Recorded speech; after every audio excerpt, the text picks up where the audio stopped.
Have you ever wondered why they always come back, right when you've finally moved on? It's not love, it's not regret, it's the pull of your absence. The magnetic silence that speaks louder than every desperate word you once offered. You gave them everything, your time, your warmth, your need to be needed, and they got drunk on your availability. But the day you stopped explaining yourself, the day you stopped apologizing for your feelings, something shifted.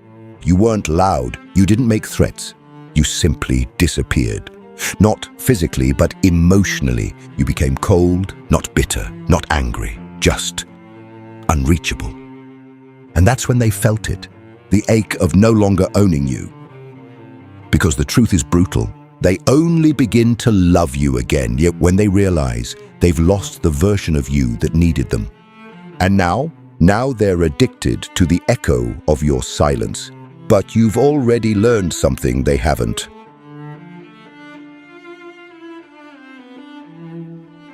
There's a kind of love that doesn't come from abundance. It comes from fear. A quiet fear so familiar, you forget it's even there. It lives inside the way you text first, the way you overthink your tone, the way you make yourself small just to keep someone close. You tell yourself it's love, but it's not. It's panic, performing as affection. You gave, not from joy, but from survival. You stayed, not because it was safe, but because it was familiar. And when they pulled away, you blamed yourself. You thought, if I were more understanding, more chill, more available, maybe they'd stay.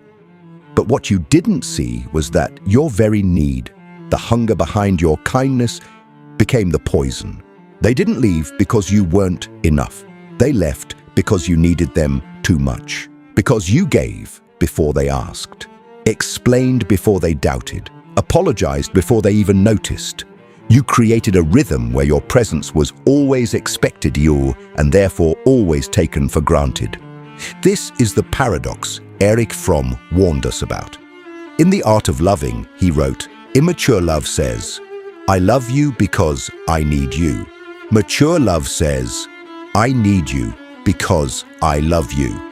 But you were never taught the difference. No one told you that needing someone too much can turn them cold, that making yourself emotionally accessible at every hour doesn't make you more lovable.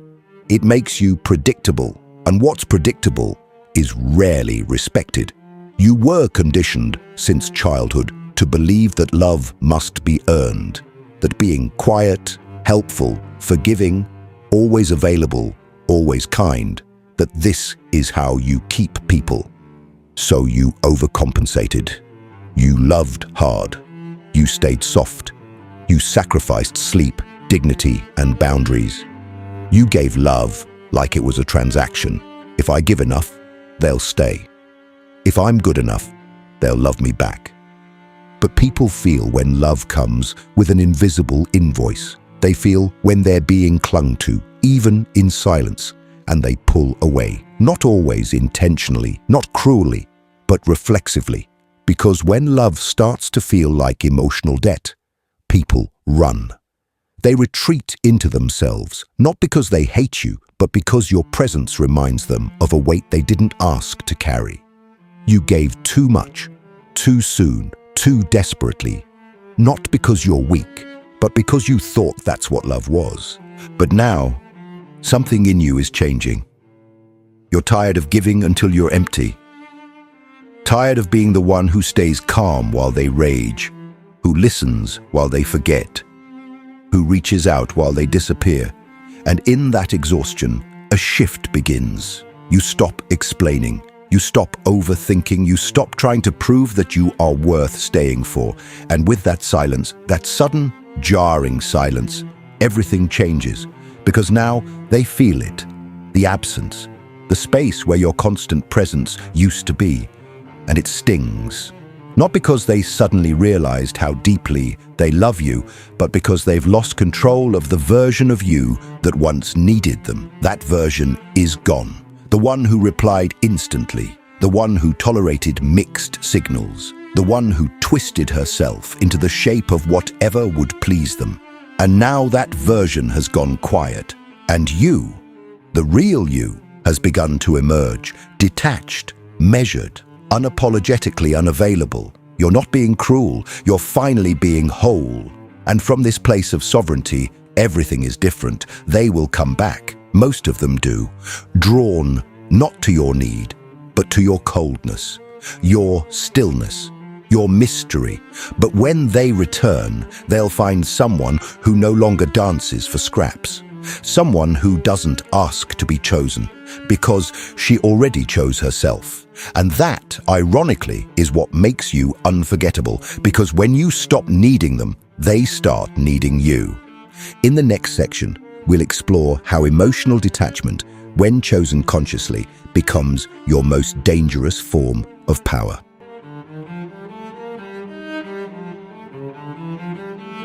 There is a moment, subtle but seismic, when something inside you quietly breaks, and you don't rush to fix it. You don't run after clarity. You don't reach for their attention. You just stop. Not out of cruelty, but out of exhaustion. You stop giving explanations that no one listens to. You stop performing softness for someone who only wanted your vulnerability when it made them feel powerful. It doesn't feel like rage. It feels like silence. A silence that doesn't ask for anything anymore. And in that stillness, something begins to shift. Not outside, but within you. What they called love was a performance they expected you to keep repeating. But the curtain has fallen, the audience is confused, and you've left the stage. Wilfred Bion, one of the most brilliant minds in psychoanalysis, spoke of the moment when the psyche detaches not to escape, but to survive. He called it an attack on linking, when the pain of emotional entanglement becomes so intolerable that the mind cuts the cord, not because it's cold, but because it's bleeding. You didn't want to withdraw, but staying meant self-destruction, so you vanished, emotionally, not with revenge, with finality. What they feel now isn't your absence. It's the absence of control.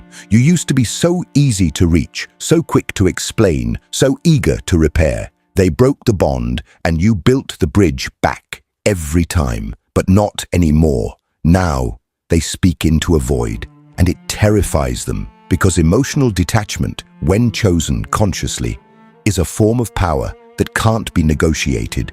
You're no longer a participant in their chaos. You're no longer reacting, and without your reactions, they're left with themselves, with the mirror they spent years avoiding. This is what Wilfred Bion understood deeply, that human connection requires tolerance of emotional frustration, and most people can't tolerate it. They need you to respond. They need your explanation, your tears, your confusion, not to soothe you, but to affirm their significance. But when you don't respond, when you stop feeding their importance, their illusion collapses and they panic. Not because they miss you, but because the part of you that once validated their power has gone quiet. And silence is unforgiving. You're not being cruel. You're finally being unavailable to dysfunction. This isn't revenge. It's resurrection. You've become immune to the game. And now you are dangerous. Not loud, not vindictive, just unavailable, emotionally unreachable to those who once fed on your need. They don't know how to reach you anymore because you no longer reside where they left you. You've moved. You've evolved. You've stopped fighting for love that only worked when you were doubting yourself. And in that refusal to explain, to argue, to justify, you've unlocked a level of power that they never saw coming.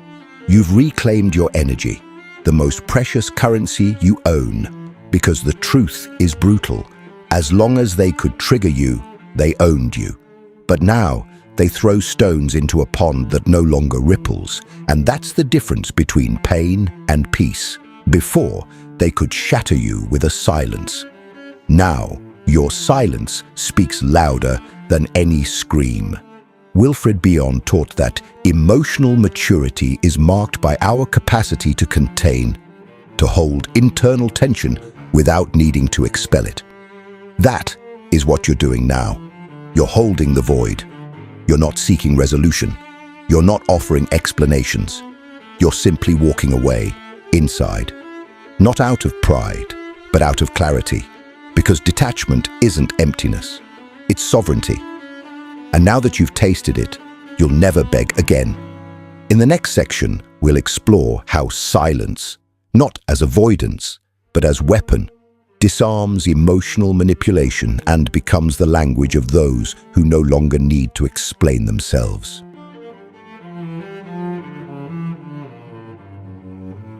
There is a silence that is soft, the kind that waits, that hopes, that trembles behind closed lips. But then there is another kind, a silence so sharp it cuts through manipulation like a blade. You don't raise your voice, you don't explain your withdrawal, you simply offer absence, and they feel it as violence, not because you are being cruel, but because your silence reveals what their words were designed to hide.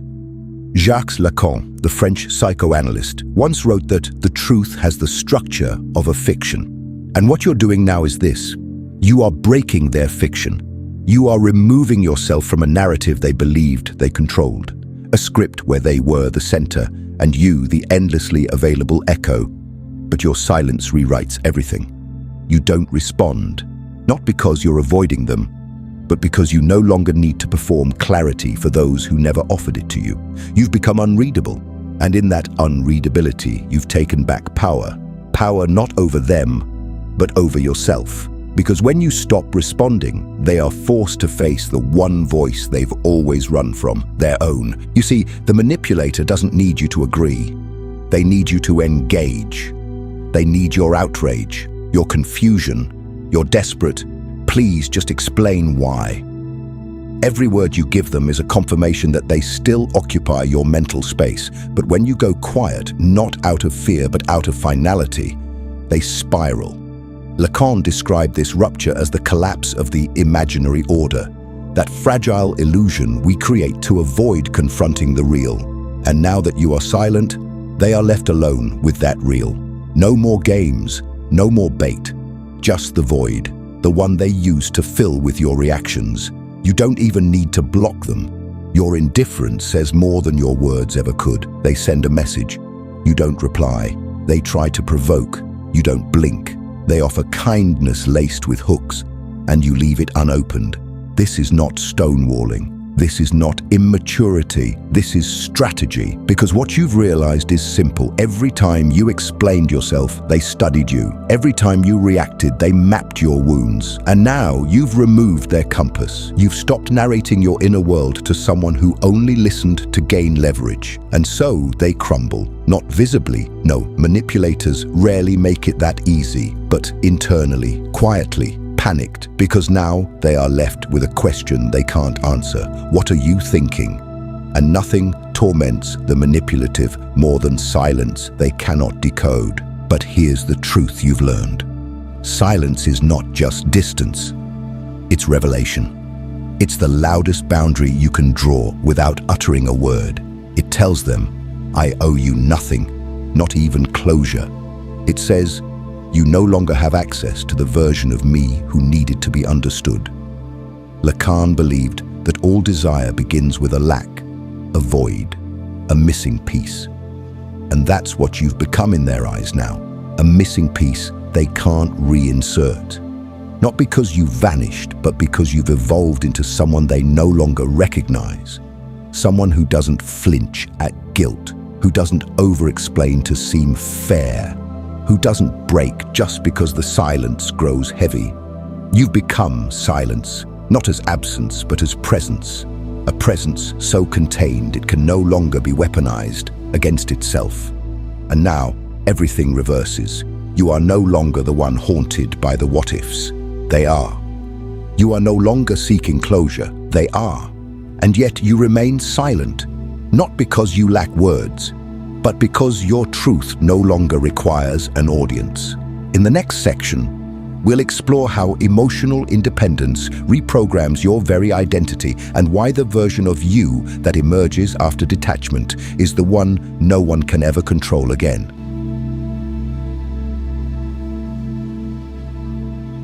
There's a version of you no one has ever met, not even you. She lives behind the silence, behind the ache, behind the survival tactics you once mistook for personality. You glimpsed her in rare moments of stillness, When you said nothing instead of explaining everything, when you walked away without slamming the door, when you let someone misunderstand you and didn't chase after their validation. She isn't angry. She's not bitter. She simply doesn't need the performance anymore. And in her presence, everything feels different. Rollo May, a father of existential psychology, wrote that freedom is the capacity to pause in the face of stimulus and choose. That's exactly what this new version of you has learned. Choice. No longer driven by reaction. No longer bound by wounds disguised as needs. You used to love from lack, give from guilt, stay out of fear. But now your stillness speaks. You don't respond to half-efforts. You don't accept apologies soaked in convenience. You've become unavailable to dysfunction, not because you don't feel, but because you finally know what deserves your energy. The difference is striking. Before, your presence was a plea. Now, it's a boundary. You've stopped performing intimacy with people who only show up when they sense your detachment. You've stopped explaining your worth to those who only valued your confusion. You've stopped softening your edges to fit the comfort of those who benefited from your silence. This is not becoming cold, it is becoming real. Emotional independence is not numbness. It's not ego. It's the quiet death of the illusion that you must earn love through self-erasure. It's the maturity of knowing that solitude is not the enemy, that being alone is better than being drained. And this version of you doesn't need to defend her boundaries. She is the boundary. Rollo May taught that anxiety isn't something to fix. It's something to carry as part of becoming. You have carried it. The late-night spirals, the grief of being misunderstood, the ache of knowing they never truly saw you. You've held it all, and it didn't break you. It made you precise, selective, powerful. You've stopped bleeding for people who wouldn't offer you a bandage. You've stopped lighting yourself on fire to keep someone else warm. And in doing so, you discovered the rarest strength of all, calm clarity. You are no longer trying to be chosen. You've chosen yourself. And everything else is just noise. And if this speaks to you, if even one line echoed something silent in your chest, then stay. Stay present. Stay with this version of yourself that is finally waking up. Because we're building something here. Not a following, but a fortress. A place where emotional sovereignty is the baseline, not the goal. So if this content resonates, take a second. Like this video, subscribe to the channel, and share it with someone you know is silently breaking in all the ways you once did. Support isn't just engagement, it's solidarity.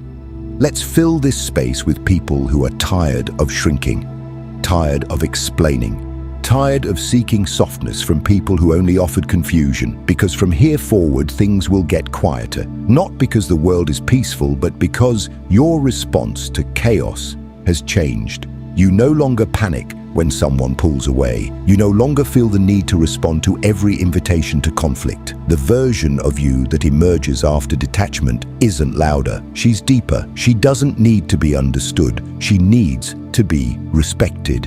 And that shift changes everything.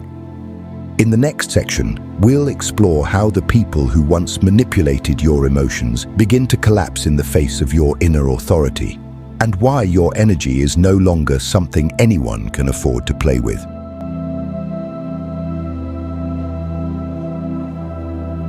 The shift is subtle at first. They reach out and you don't respond, not with bitterness, but with silence. A silence so full of meaning it unsettles the very people who once controlled you with fragments of attention. They don't know why it bothers them, why the air feels heavier, why your absence cuts deeper than your presence ever did. But you know, you've seen it before. The panic behind their delayed replies, the desperate need to test your temperature. Are you mad at me? Are you okay? Where did you go? You didn't leave. You just stopped shrinking. Marie-Louise von Franz, Jung's most brilliant protégée, said, "Most people live not in reality, but in their projections of it. And what's collapsing now is their projection of you, the version they thought they had access to forever." The sweet one, the emotional sponge, the one who always cared more. That version no longer exists, and in her absence, they are being forced to confront the space you used to fill, not with need, but with presence. They miss you, not because they loved you deeply, but because you were functional to their control. And now that you're free, they are lost. They don't know how to relate to this new you. The one who doesn't react, doesn't justify, doesn't explain. The one who no longer serves as a mirror for their unprocessed wounds. You see, people don't manipulate consciously. They manipulate through habit, through patterns, through repetition. They push buttons and expect the same dance. But now, those buttons do nothing. The stage is empty, the script is obsolete, and they're left alone with their lines, fumbling, confused, exposed. This is what von Franz described as the collapse of the projection complex, when the image someone projects onto another person is shattered by that person's growth. You were never who they thought you were. You were simply behaving in a way that kept the peace, ensured safety, and preserved connection, even at the cost of your sanity. But when you detached, they lost their grip. And now, your energy, once so readily available, has become sacred, measured, rare. They sense the shift, but don't understand it. And so they test, they poke, they try to provoke a version of you that no longer lives here. But you don't react, not because you're playing games, but because you finally realized not everyone deserves access to your nervous system. And that's what makes you terrifying. Not loud, not aggressive, but unshakable. You've become someone who cannot be pulled back into chaos by the people who built their identity on your compliance. And in that transformation, the ones who relied on your softness to mask their dysfunction begin to crumble, because without your emotional labor, they have no place to hide. Von Franz warned that when the projection collapses, the individual is left with only one choice: face their shadow or run from it, and most run. That's why they disappear, only to reappear with vague apologies and recycled intimacy. That's why they accuse you of changing, not because you've become cruel, but because you've become immune. And when they realize that your forgiveness no longer includes access, the collapse begins. Their charm doesn't work, their guilt trips don't land. Their power fades, and for the first time, they're forced to meet themselves, without you there to cushion the impact. And you're not angry, you're just done. You're not seeking revenge, you're seeking peace. And this time, you're willing to lose anyone who costs you that peace. In the next section, we'll explore how emotional sovereignty becomes your new identity, and why the life that unfolds after collapse is the one you were always meant to live.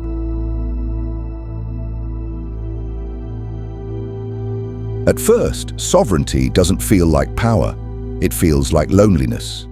You walk away and the silence feels endless. No one claps, no one comes after you. There are no grand apologies, no perfect closures, no validation for your decision. Just you, and a raw, unfamiliar quiet. But in that quiet, something ancient starts to return. Something you lost the first time you made yourself smaller to be loved. Sovereignty isn't about building walls.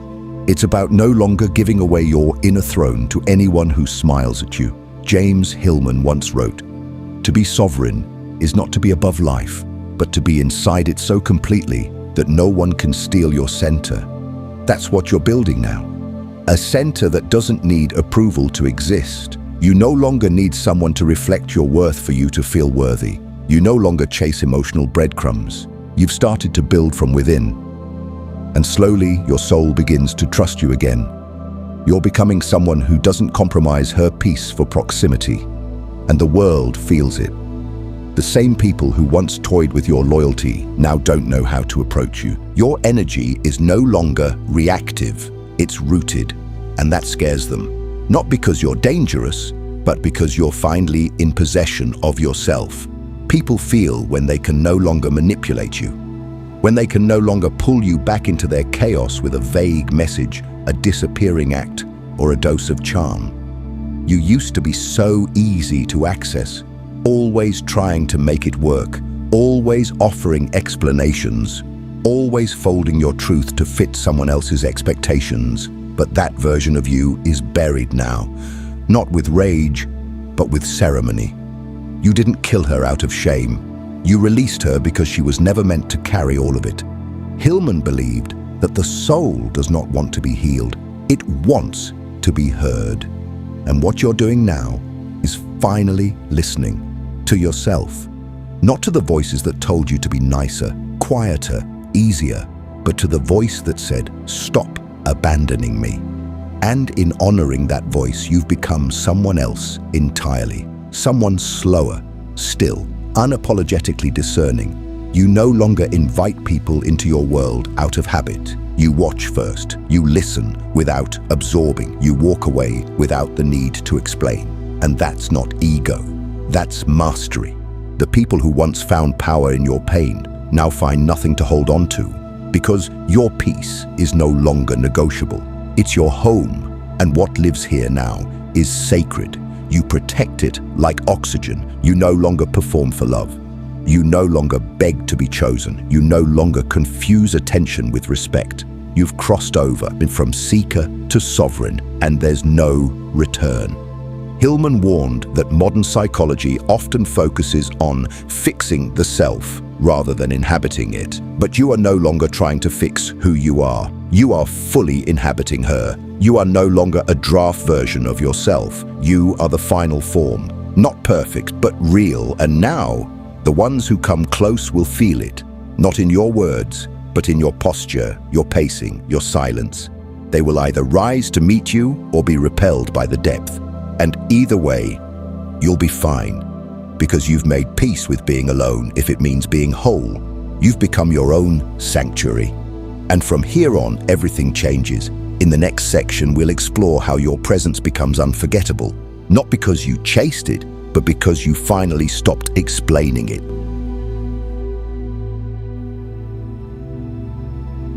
At some point, the absence becomes louder than the love ever was. The way you no longer show up, it echoes in places they didn't know you once held together.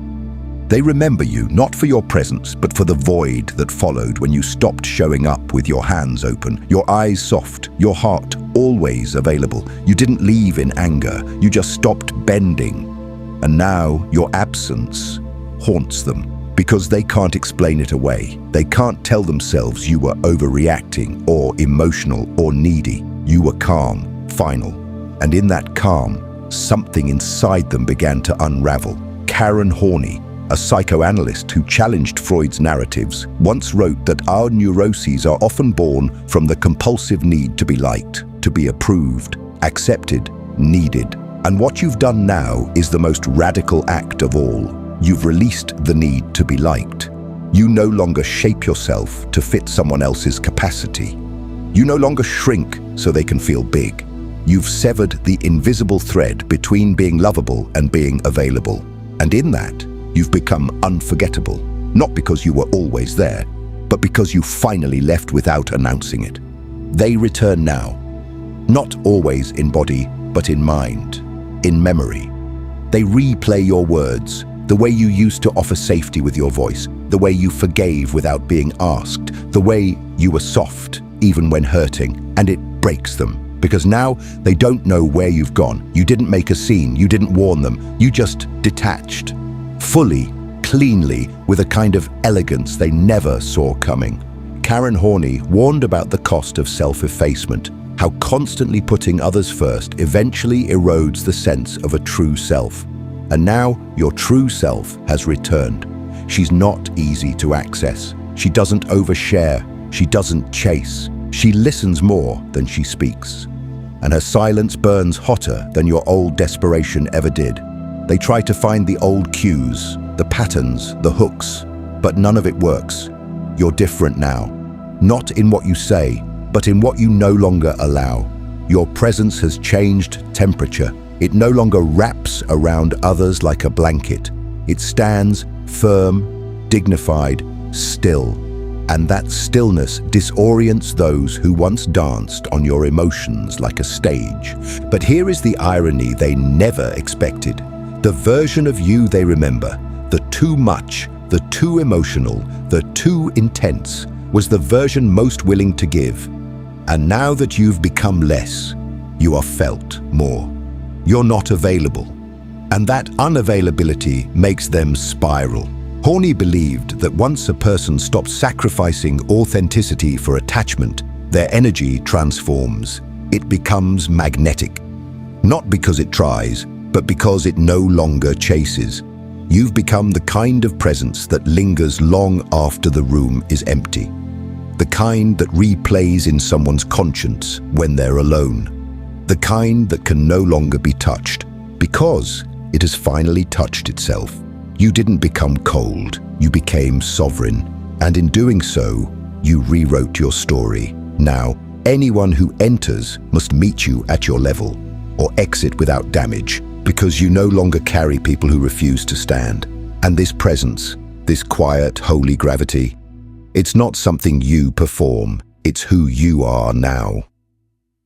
In the next video, we'll explore how to walk in this new power without guilt, and why self-respect once reclaimed is the only form of love that cannot be taken from you.